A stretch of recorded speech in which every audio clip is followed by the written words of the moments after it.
Buenas tardes con todos. Les saluda Daniel Proaño desde Ecuador. Vamos a empezar esta charla. Muchas gracias por conectarse y espero que todo esto les sea realmente de utilidad. El tema de la charla hoy es función de los elementos de la nutrición vegetal. Lo que nosotros estamos esperando y buscando en esta charla es ver la función práctica, digamos, de los elementos y que sean unas herramientas que nos sirvan para tomar las decisiones al momento de fertilizar o de buscar alguna respuesta específica en nuestros cultivos.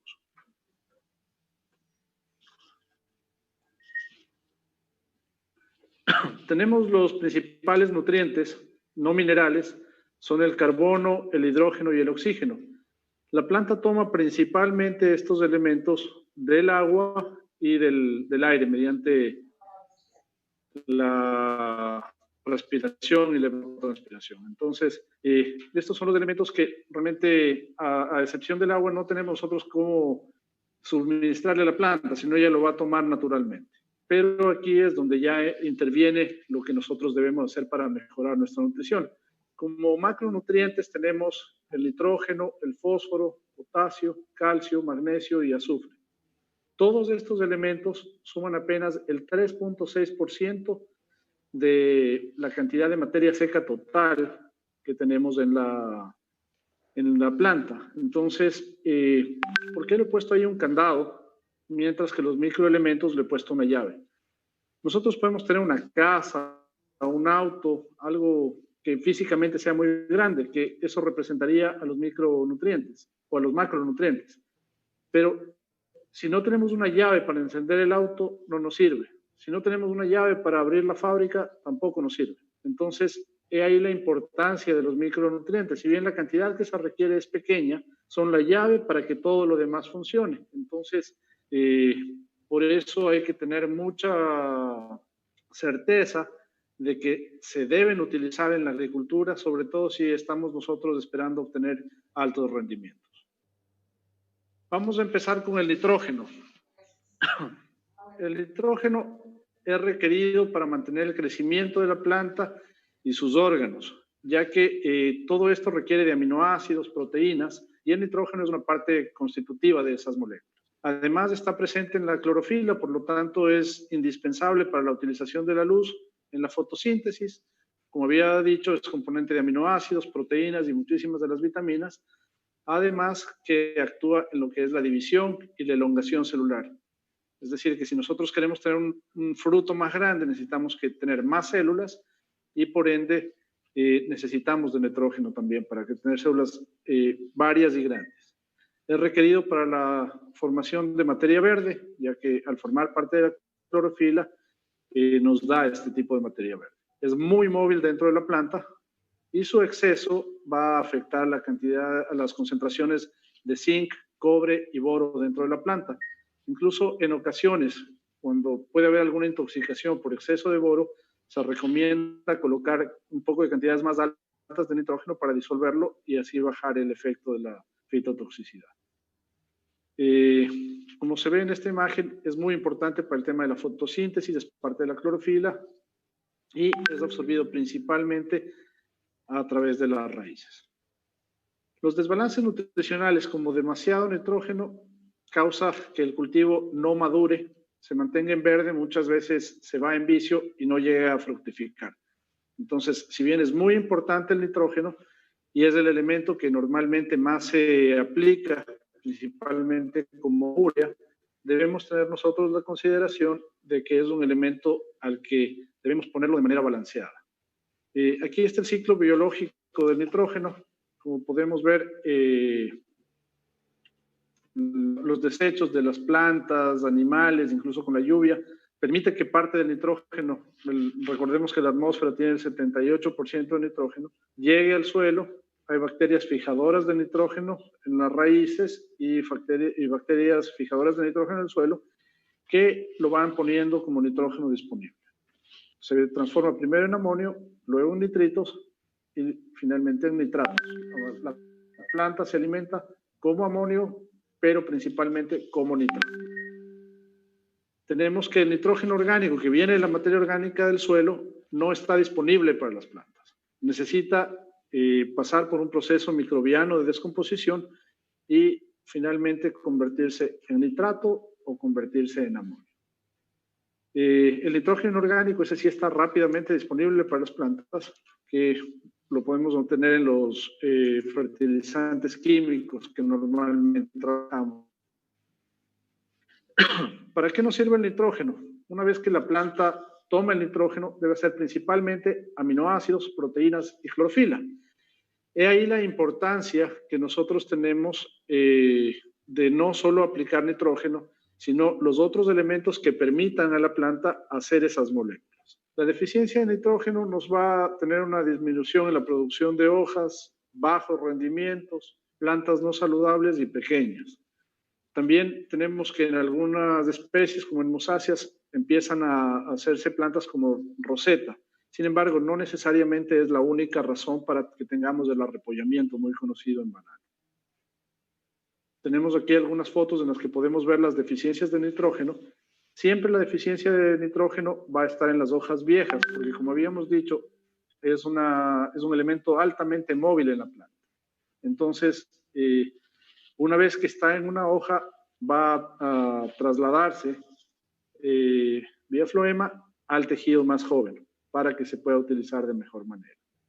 Los principales fertilizantes nitrogenados que tenemos en el mercado son la urea, sulfato de amonio y tenemos también el nitrato de amonio como los principales. Hay algunos otros, pero estos son los más utilizados. ¿Cuál es el tema interesante al conocer del nitrógeno? El nitrógeno es uno de los elementos que más se pierde. Como urea o como nitrógeno aplicado directamente al suelo, podemos tener pérdidas que van hasta alrededor del 60% del fertilizante aplicado. Entonces es bastante complicado el tratar de llegar a un rendimiento alto si vamos a perder cantidades tan altas del fertilizante. Por ende, se han trabajado con algunas moléculas que retrasan o tratan de controlar este proceso. Básicamente, por ejemplo, con la urea, se realiza una hidrólisis por la acción de la ureasa, formándose amonio, y en presencia de agua se produce el amoníaco, también con la acción de la ureasa, y eso es el nitrógeno que se pierde. La parte que no se ha perdido se absorbe como nitrato. Entonces tenemos aquí químicamente cómo es lo que ocurre al unirse la molécula de amonio con agua y forma amoníaco que se volatiliza y nos deja agua en el suelo.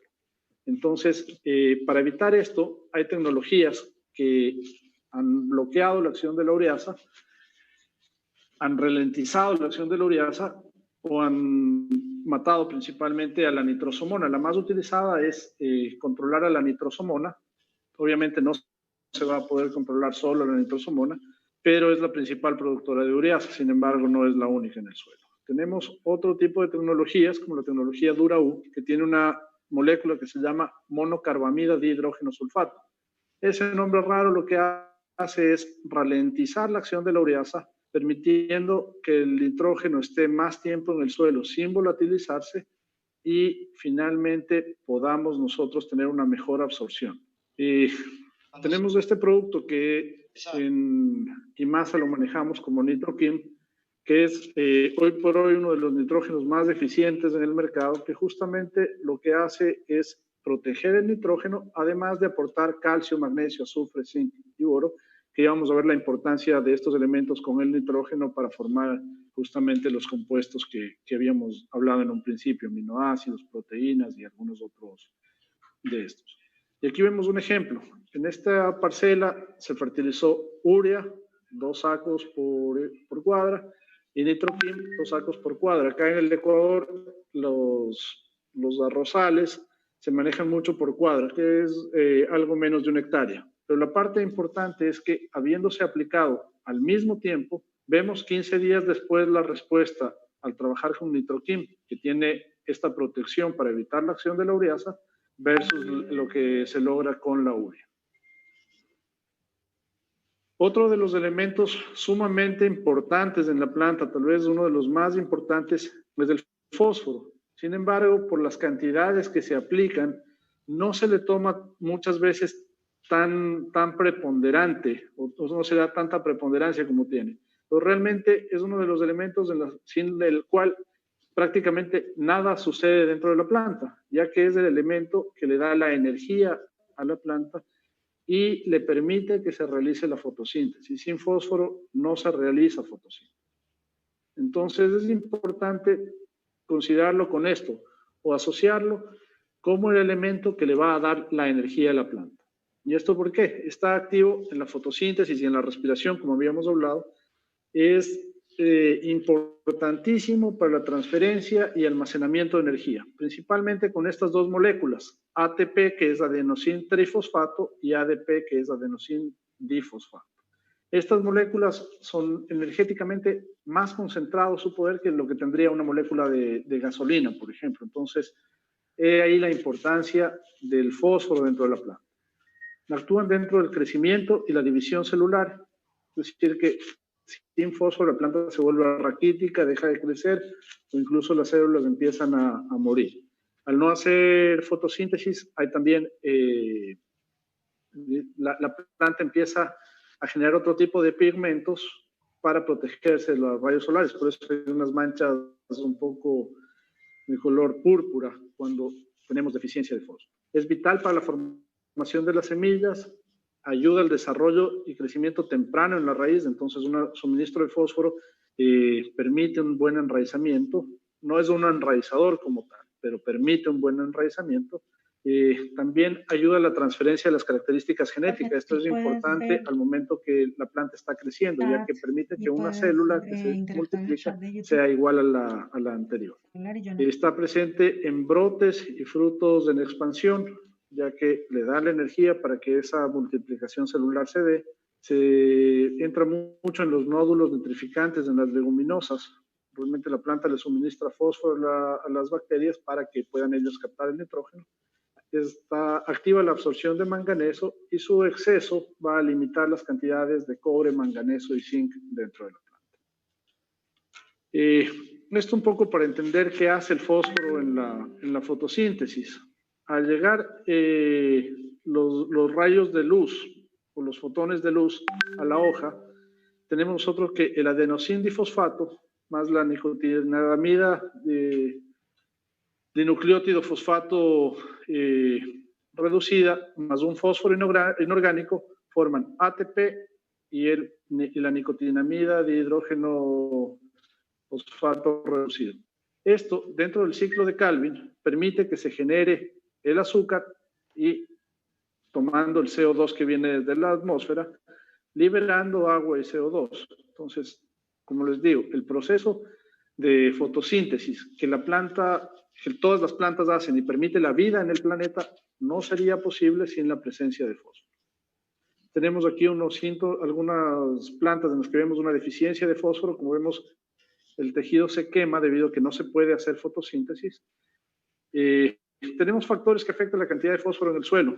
El fósforo es otro de los elementos que es complicado suministrarle una cantidad adecuada a la planta. Es un elemento muy reactivo en el suelo, sobre todo con calcio, con hierro y aluminio. Entonces, los fertilizantes, los residuos de cultivos como estiércoles, el mineral del que está hecho el suelo, aportan fósforo al suelo. Y este se pierde por erosión, por lixiviación, se pierde también por los microorganismos, la remoción del cultivo y sobre todo se pierde por la fijación biológica, por la fijación que hay al formar fosfatos de hierro, calcio y aluminio. Hierro y aluminio principalmente en suelos ácidos y los fosfatos de calcio en suelos con pH alcalino. Aquí vemos cuál es la movilidad del fósforo versus el potasio y versus el nitrógeno, que es el elemento más móvil dentro del suelo. El fósforo prácticamente no se mueve dentro del suelo. Aquí vemos un poco lo que ocurre con las arcillas. Como decimos, arcillas de reacción ácida van a capturar el fósforo formando fosfatos de aluminio y de hierro, mientras que los de reacción alcalina van a fijarlo más con compuestos de fosfato de calcio. Entonces, ¿cuánto es la fijación? Podemos tener suelos en los que tengamos más del 70% de fijación del fósforo en el suelo. Entonces, deja también de ser económico saber que yo voy a gastar $100 o 100 pesos en fósforo y de todo eso apenas 30 van a ser asimilados por la planta. Ante eso, también existe una tecnología que nosotros manejamos que se llama DuraP. Esta tecnología se basa, además de poner los microelementos que la planta requiere para formar compuestos, protege el fósforo justamente de estas reacciones. Prácticamente lo que la está evitando que se pueda unir y formar el fosfato de calcio o fosfatos de hierro y aluminio. Al protegerlo de esta manera, mejoramos la absorción, teniendo la capacidad de que con 3 sacos de DAP Protect puedan reemplazar a 4 sacos de DAP normal, aún teniendo 37% de fósforo versus 46%, debido a que este producto protegido permite que la planta absorba mayor cantidad de fósforo de lo que absorberían 4 sacos de DAP normal. Entonces, como vamos viendo, la tecnología permite un mejor uso de los nutrientes, por ende podemos fertilizar mejor y sobre todo nutrir mejor a la planta. Aquí en esta foto, por ejemplo, no se puso fósforo en algunos de las parcelas, de las mini parcelas que están acá versus las de la izquierda que sí tienen fósforo. Vemos la diferencia de una planta versus la otra a pesar de que han sido sembradas el mismo día. Tenemos acá otra foto de las parcelas en las cuales se ve la diferencia, de modo que es importantísimo poder solventar el tema de aplicaciones de fósforo. Llegamos al potasio. El potasio todo el mundo lo relaciona con el elemento que me va a ayudar al llenado del fruto. Y es cierto, pero no es su única función. El potasio es también un elemento súper importante en el tema de la fotosíntesis. A tal punto que aquí en esta curva podemos ver que a mayor concentración de potasio en materia seca, tenemos nosotros mayor consumo de miligramos por decímetro cuadrado por hora de CO2. Es decir, cada porción, cada decímetro cuadrado de hoja va a captar mayor cantidad de CO2 en miligramos por hora si es que yo tengo mayor concentración de potasio en la materia seca o tengo un adecuado suministro de potasio a la planta. Entonces, si ya vemos que la principal fuente en la cual la planta trabaja, obtiene energía y le sirve para vivir es la fotosíntesis, con un adecuado potasio vamos a fomentar eso. Entonces, no solamente es llenado de frutos, sino todos los procesos fisiológicos de la planta se ven afectados por la deficiencia de potasio o por la presencia de potasio. En los asimilados también, el potasio obviamente permite un mayor arrastre y también al haber mayor cantidad de fotosintatos, permite una mayor concentración de los nutrientes en el fruto, en el destino final. Entonces, obviamente es uno de los elementos que nos va a permitir tener mayores producciones. Y esto se demuestra, el flujo sabial, como vemos acá a nivel de floema, es alto cuando tenemos potasio suficiente y al bajar las concentraciones de potasio va bajando la curva en cuanto a la cantidad de flujo de savia que puede recorrer en la planta por minuto. Tenemos aquí la deficiencia de potasio. Al ser un elemento móvil, como habíamos hablado también, su deficiencia siempre estará en las hojas bajeras. Entonces podemos ver aquí el efecto en las hojas bajeras.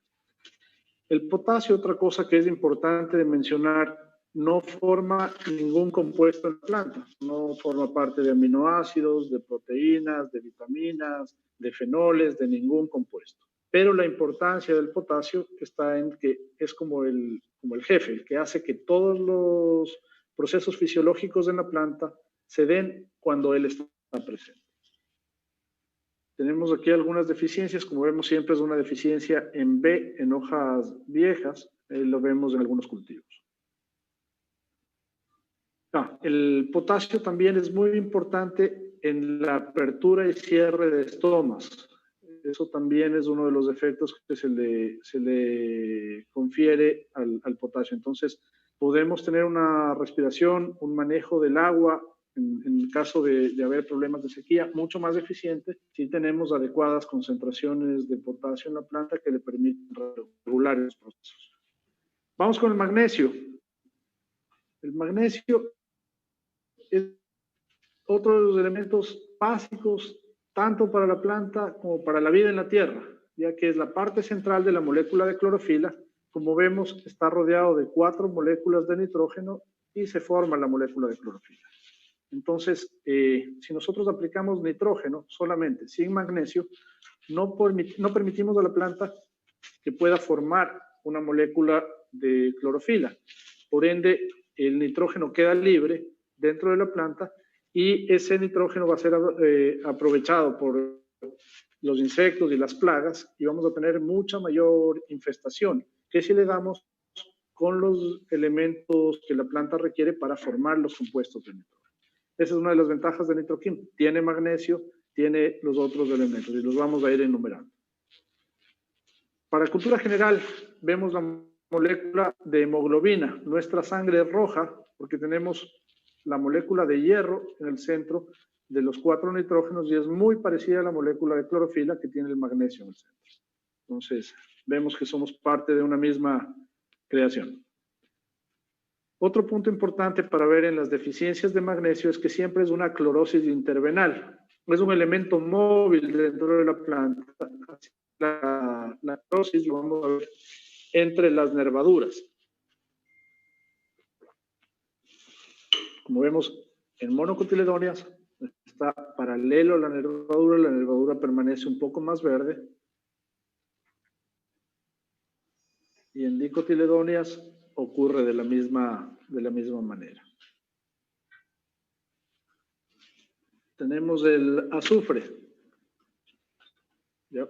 El azufre es otro elemento muy importante respecto a la nutrición de las plantas, ya que está ligado a la absorción de nitrógeno. Es parte fundamental de las proteínas, ya que las proteínas se unen mediante cadenas de azufre, enlaces de peptídeos que son con azufre.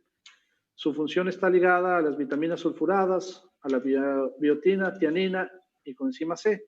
Además, está presente en todas las sustancias de defensa. La planta, como vamos a ver más adelante, requiere del calcio para tener la señal de que está siendo atacada, pero realmente las sustancias de defensa que normalmente utiliza, que es una guerra química contra las plagas y enfermedades, lo hace a través de sustancias que tienen mucho azufre en su composición molecular. Es un elemento poco móvil en la planta. Si es poco móvil, su deficiencia se va a ver siempre en las hojas nuevas. En las hojas viejas o mayores no se va a expresar tanto. Sin embargo, al ser necesario para el aprovechamiento del nitrógeno, cuando suele haber deficiencia de nitrógeno o de azufre, la planta tiende a amarillarse ya que no se da el enlace entre los dos. La deficiencia nos genera clorosis, como habíamos dicho, en hojas jóvenes y va palideciendo las hojas más viejas ya que se pierde la posibilidad de formarse las proteínas, sobre todo al no tener el azufre suficiente. Esto retrasa el crecimiento, el mantenimiento, son plantas débiles y si bien la sintomatología se parece a la de nitrógeno, porque puede hacer una deficiencia conjunta, ya que esto es un par sinérgico que se llama, nitrógeno-azufre. Entonces siempre es importante que cuando pensamos en nutrir a la planta y vamos a aplicar nitrógeno, tengamos en cuenta que ese nitrógeno debe ser acompañado de azufre para que la planta pueda asimilarlo de mejor manera. Aquí tenemos la deficiencia. Como vemos, las deficiencias se observan mejor en brotes tiernos que en brotes viejos. Vemos que los aminoácidos se unen de mejor manera o se unen gracias a los puentes de azufre que permiten hacer las cadenas de proteína.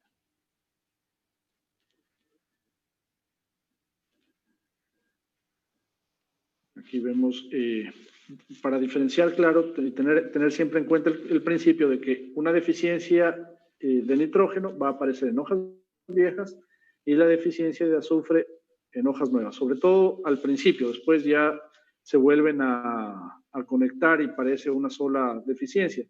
Sin embargo, lo ideal es que una vez que nosotros podamos observar esto, que ya vamos a tener un efecto fisiológico, lo corrijamos lo antes posible, ya que si aparece un síntoma de deficiencia, ya tenemos un daño en el cultivo, ya tenemos un efecto adverso, vamos a tener pérdidas en producción y eso afecta significativamente a lo que estamos buscando, que es justamente nutrir al cultivo, no solo fertilizar. Hay una diferencia entre ambas, ya que fertilizar es simplemente el hecho de aplicar el fertilizante. Una nutrición es pensar en que la planta tenga todos los elementos que requiere para llegar a cumplir sus fases fisiológicas y nos devuelva la producción que nosotros estamos esperando. Tenemos al calcio. El calcio es otro elemento bastante importante en lo que se refiere a estructurar la planta. El calcio incluso, nosotros tomamos leche, muchas veces se lo conoce que toma leche para que tengas calcio y se fortalezcan los huesos. El calcio en la planta también cumple un papel estructural muy importante. Se ubica, si bien es cierto, la planta no tiene huesos, se ubica en la pared celular. Entonces, una pared celular bien estructurada va a tener una planta mucho más saludable. Por ende, está ligado al crecimiento, ya que cuando la planta crece, multiplica sus células. Y para eso necesita estructurar bien su pared celular. Si tiene suficiente calcio, puede seguir creciendo, ya que se van estructurando las nuevas células. Es un mensajero secundario en los procesos de defensa natural.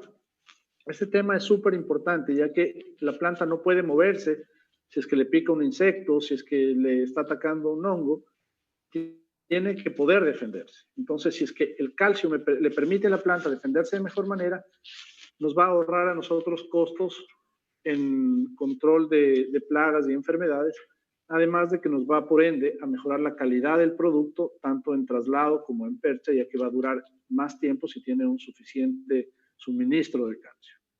¿Cómo funciona esto de aquí?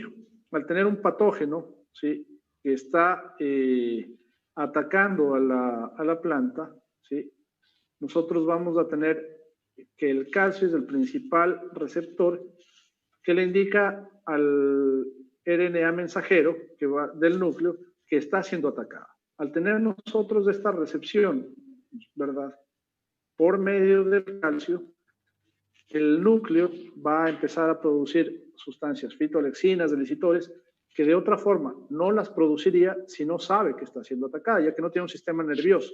Entonces, el mensajero que le indica a la planta que está siendo atacado es en base al calcio.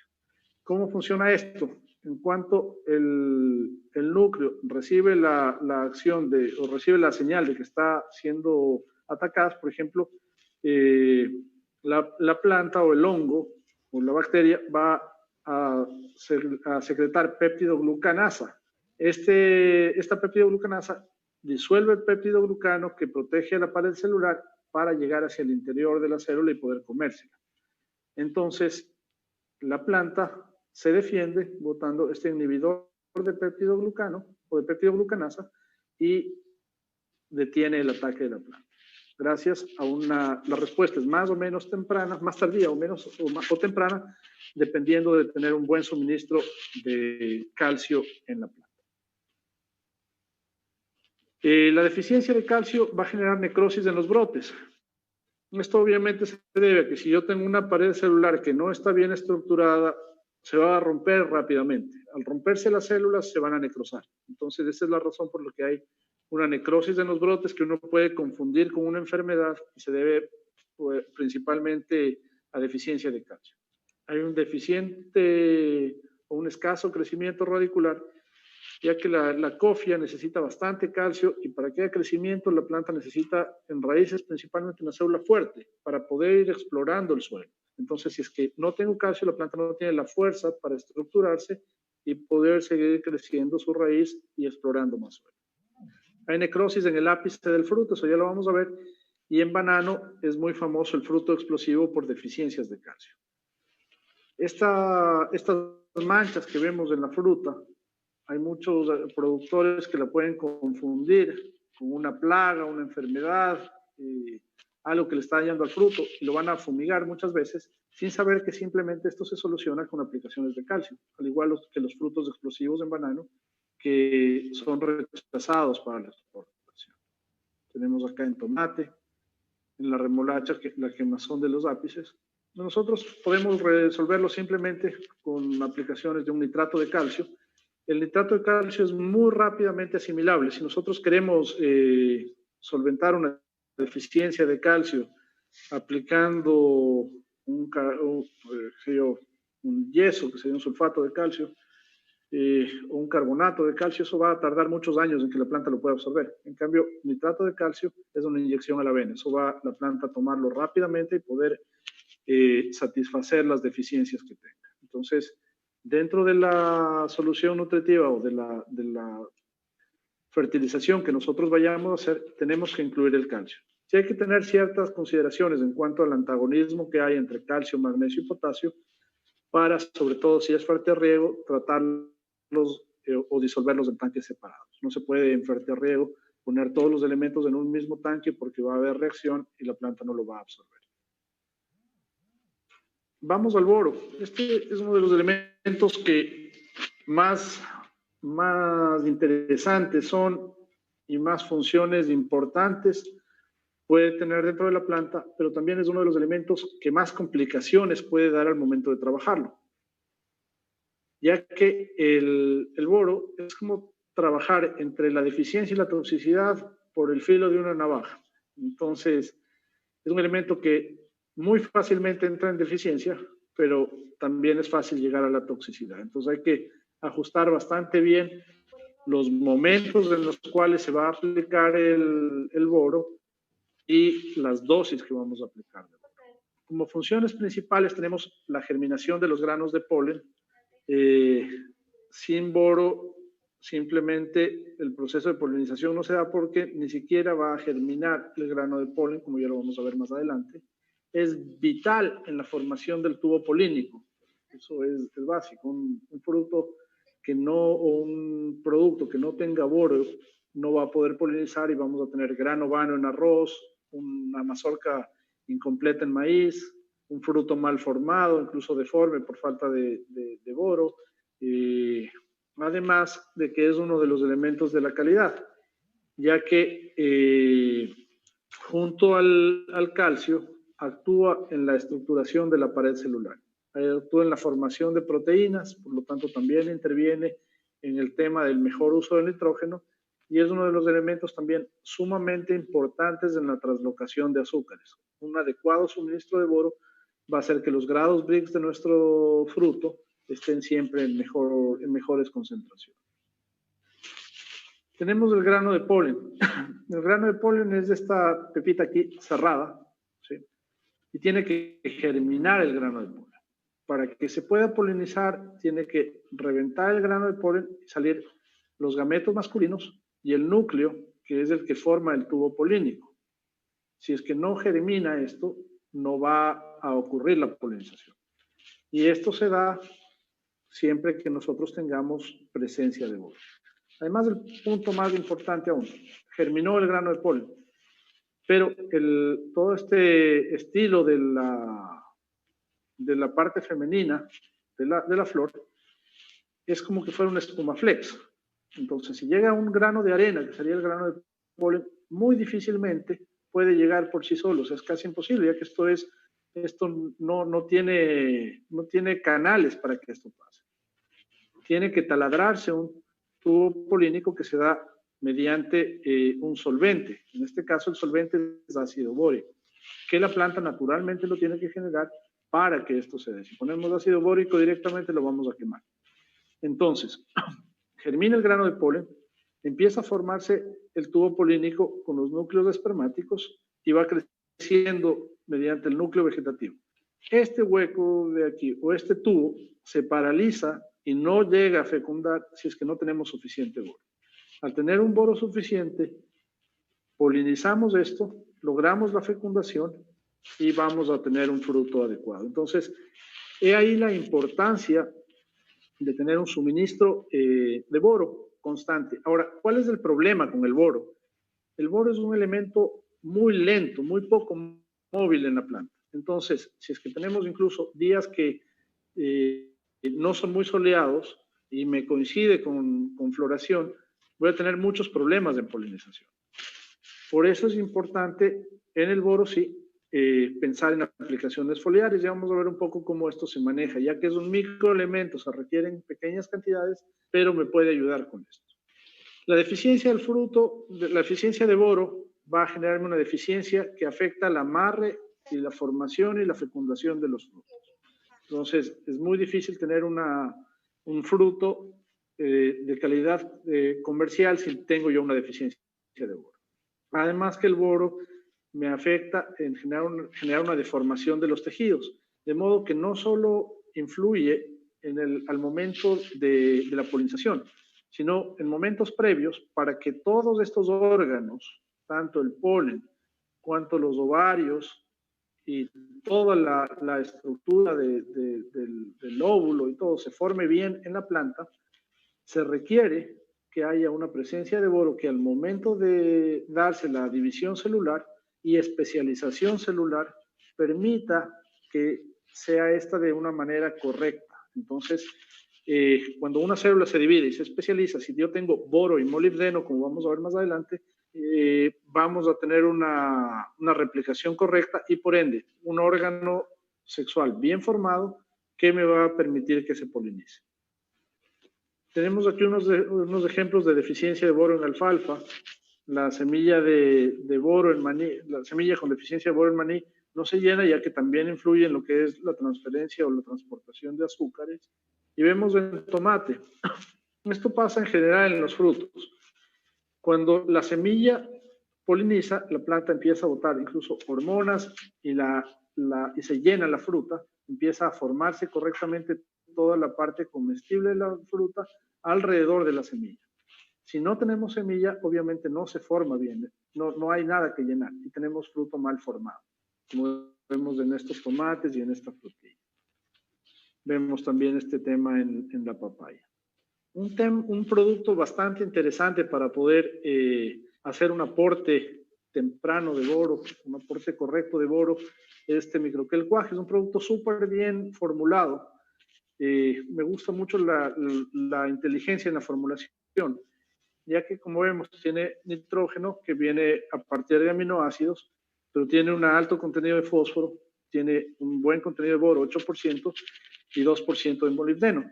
Esta combinación está puesta muy bien pensado, ya que el fósforo me da la energía que yo requiero para formar bien los órganos que la planta requiere al momento de la polinización o al momento de la formación de sus órganos sexuales. Cuando madura, un adolescente come mucho porque está madurando, requiere mucha energía. La planta también en esos puntos requiere más energía y esto le da con el fósforo, además de un suministro de boro y molibdeno que le va a permitir una replicación correcta. Y al momento ya de la polinización, el boro y el molibdeno me van a actuar logrando tener un embrión con capacidad de llenado. Entonces, ya el llenado, el tener una calidad de fruto, un fruto pesado, una cosecha grande, va a depender, en este caso, después de que nosotros tengamos un fruto polinizado. Pero si no polinizamos, podemos tener una correcta nutrición aparte del boro y no vamos a conseguir esto. Además, que en los puntos de mayor demanda, como es la formación de yemas, eso se puede ver fácilmente en todos los cultivos. Cuando la yema se está hinchando es cuando se está especializando para hacerse una flor. Es un punto de mayor demanda de boro. Entonces podemos hacer aplicaciones de boro en este punto en frutales, en arroz, maíz, trigo. Otro punto importante es cuando se abre la flor, porque ahí necesito que se polinice. Entonces, previo a la apertura de la flor, yo puedo hacer otra aplicación de boro para que la planta tenga lo que necesita al momento de que se produzca la polinización y llegue a la fecundación. Otro tema interesante, que es otro de los pares sinérgicos, es que en conjunto con el calcio fortalecen y estructuran la pared celular. Para hacer un símil, el calcio actúa como un bloque y el boro actúa como el cemento. Entonces, la pared se estructura en función de los bloques de calcio más el cemento que es el boro. está en la laminilla media de la pared celular y me da una mayor estructura. De modo que esto también me permite saber que si yo tengo boro y calcio suficiente, voy a tener una planta mucho más robusta y que va a poder defenderse también mejor de los ataques de plagas y enfermedades. Es importante esto que he mencionado bastante en bastantes ocasiones respecto a que una planta nutrida se enferma menos. Y este tema es clave, ya que muchos de los costos que se nos van en aplicaciones fitosanitarias van a bajar al tener una planta que nosotros invertimos en nutrición, ya que una aplicación fitosanitaria, si bien es súper necesaria, no es que solo nutriendo voy a reemplazar 100% las aplicaciones fitosanitarias, pero es una agresión a la planta, son químicos que le van también a afectar a la planta. Si yo tengo una planta que requiere menos aplicaciones, va a tener menos estrés por este tipo de productos y eso se va a redundar en una mayor y mejor producción. Tenemos el hierro. El hierro es un elemento que va a catalizar varias de las reacciones enzimáticas de una planta que actúan en los procesos de respiración. Como sabemos, la planta hace fotosíntesis en el día, pero respira también en la noche. Entonces es súper importante la presencia del hierro para que este proceso de respiración y las fases oscuras en las cuales la planta crece, acumula azúcares, se den también en buena medida gracias a los procesos o a la presencia del hierro en la planta. Actúa en la reducción de los carbohidratos, es también un activador enzimático por excelencia y actúa como transportador de oxígeno, por ende la importancia en respiración. La deficiencia de hierro se da en hojas jóvenes, ya que no se trasloca dentro de la planta. Es una deficiencia severa, puede tornar a toda la planta en un color amarillento, pero más blanquecino. Incluso eso se ve bastante en suelos de la península de Santa Elena. Con cacao hay plantas que inexplicablemente se ponen blancas, pálidas, como si se les hubiera aplicado cloro. El tema es que al no tener hierro, no se cumplen estos procesos y es debido a que el calcio actúa como antagonista para la absorción de hierro, ya que en el suelo hay capas de carbonato de calcio. Entonces, la única forma de solventar esto es poner un hierro EDDHA, que al ser más recalcitrante, o sea, al ser más difícil de romper la molécula de quelato, permite absorberse en condiciones de pH alcalino. Tenemos aquí algunos ejemplos de la deficiencia de hierro en maíz. Junto al azufre ayuda mucho también a una mejora uso del nitrógeno. Tenemos zinc. El zinc es uno de los elementos también que ha sido un poco, no se le ha dado toda la importancia que tiene el zinc. Muchas veces nosotros hacemos aplicaciones de hormonas de la planta, buscando un mayor tamaño de fruto, un mayor macollamiento, mayor número de granos. Sin embargo, si nosotros trabajamos el zinc de manera correcta, no necesitamos hacer aplicaciones de hormonas porque le vamos a dar a la planta todos los elementos que requiera para que naturalmente las haga, principalmente las auxinas. Entonces, el zinc está presente en el crecimiento activo de los brotes, me ayuda a la reorganización de procesos, por eso es súper importante, sobre todo en procesos en etapas fenológicas en que la planta se encuentra en desarrollo. Es muy importante tener ahí un adecuado suministro de zinc. Otro tema que no lo habíamos tenido muy en cuenta o no siempre se conoce es que es catalizador de la vitamina C. Por eso siempre que vemos nosotros es más fácil, digamos, observar deficiencias de zinc en cítricos, ya que la cantidad de vitamina C que requiere el cítrico, tanto en el fruto cuanto en la hoja es más alta y por ende se da una deficiencia de zinc y responde muy bien a la aplicación de zinc. Cuando hay deficiencia de zinc tenemos también un metabolismo que es mucho más lento, ¿sí? Por ende la planta crece más lento. Es además una parte súper importante en la construcción y degradación de las proteínas. Entonces, en todo el ciclo del proteico es muy importante, es promotor principal, es decir, la planta no puede formar triptófano en ausencia de zinc. Y el triptófano es el inductor de auxinas. Entonces, no tenemos nosotros auxinas, la hormona de la reproducción o de crecimiento de la planta, sin presencia de triptófano y sin presencia de zinc.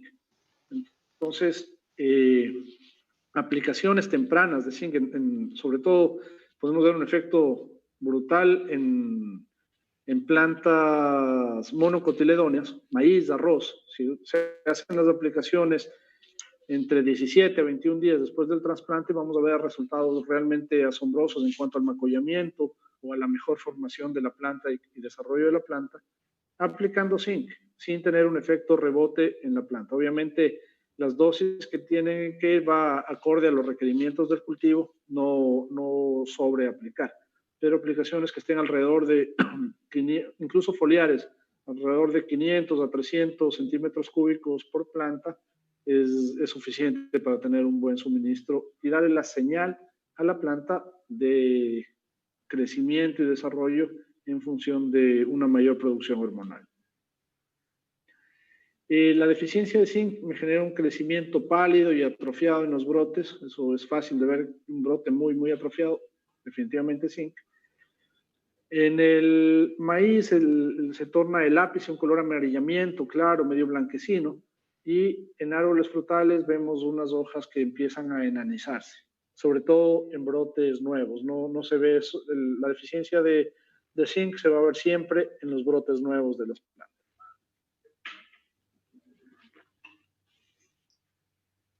Tenemos acá en maíz, como vemos, no es de amarillamiento como tal, siempre en zinc tiende a ser algo un poco más blanco la deficiencia. Y se enanizan las plantas cuando falta zinc.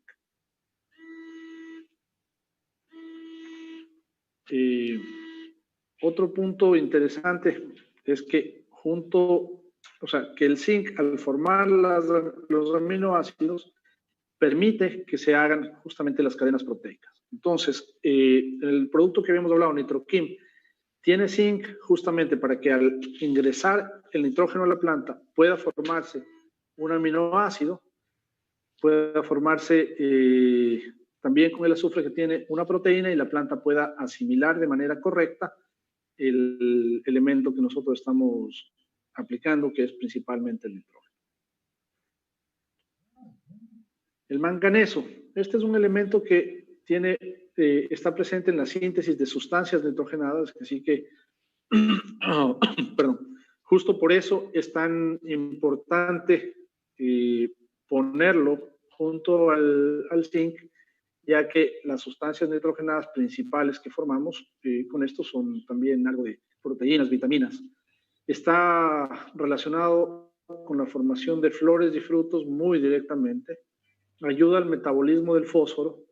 Es otro de los elementos que va a actuar directamente al momento de la diferenciación celular, a permitir que la planta se especialice al momento de tener una multiplicación celular. Entonces, cuando está formándose una yema para hacerse flor, la flor al diferenciarse siempre se replicará de mejor manera con un adecuado suministro de manganeso. Su exceso limita la asimilación del zinc y viceversa, es decir, exceso de zinc baja la asimilación de manganeso y un exceso de manganeso va a bajar la asimilación del zinc. Pero es un par sinérgico porque la presencia del uno en suministro va a potencializar también la acción del otro.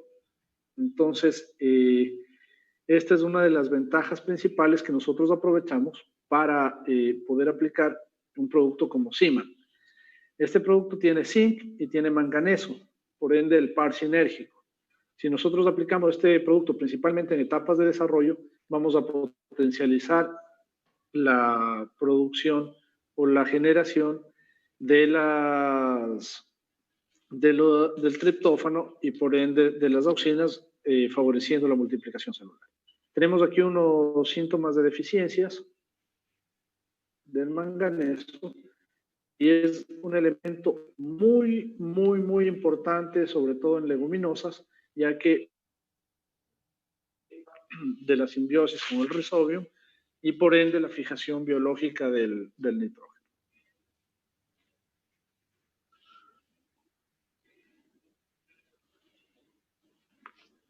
Molibdeno. Este es otro de los elementos que la planta requiere en muy pequeñas cantidades y cobra más importancia en determinados momentos, como en la formación de tejidos que van a ser orientados a la reproducción. El molibdeno nos ayuda para sintetizar y activar la enzima nitrato reductasa, por ende, la utilización del nitrógeno se ve muy optimizada cuando tenemos un suministro adecuado de molibdeno. Por ende, cuando hay etapas de crecimiento del tejido, en lo que se requiere mayor reproducción, mayor uso de nitrógeno, el tener un molibdeno adecuado nos va a permitir que los aminoácidos incluso se formen de mejor manera, ya que el nitrógeno va a estar en la forma disponible que la planta requiere, gracias a esta enzima nitrato reductasa que se ve favorecido justamente en presencia del molibdeno. Reduce el nitrato a amonio dentro de la planta. La planta, si bien es cierto, absorbe el nitrógeno como nitrato, dentro de la planta lo vuelve a transformar principalmente a amonio para que pueda formar parte de aminoácidos y proteínas. Es